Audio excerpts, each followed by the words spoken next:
มาแล้วครับมาแล้วไอ้น้องปีซีปีอันนี้มีชุดทุกเอเนาะอันนี้ชุดเป็นตัว C3 เนาะC3 มาใหม่ๆเนาะ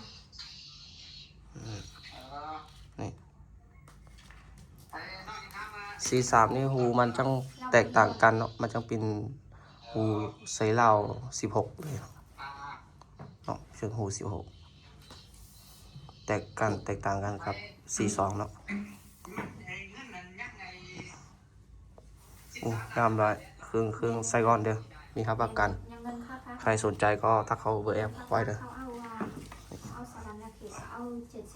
สุดนี้สุดอันตัวเอเครื่องไซกอน ใครอยากได้ประกอบแบบใดก็แซมมาเด้ออันนี้ตัว C2 เนาะเก็บเสียง FR5 วาล์วบล็อกทู16แวนกล้องแวนฮันเตอร์เนาะท้ายเซนม C2 งามได้ย่าจริงไก่ตัวนี้ได้80 เมตรเนาะเรานี่เป็นเรา45 เซนเนาะมีเครื่องมีครับประกัน ซื้อได้แถมมาสูบ1 อันสูบนี้สูบกลางเนาะลูกปืน1 กับ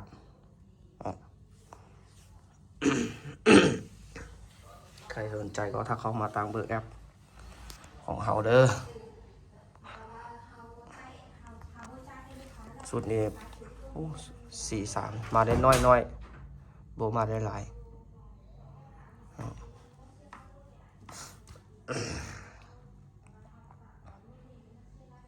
โอเคเนาะใครสนใจก็ทักมาเด้อเนาะเขาขอจบคลิปเนาะขอบใจที่ใครเขาดูคลิปเขาเด้อฝากกดไลค์กดแชร์กดติดตามเด้อขอบใจหลายๆ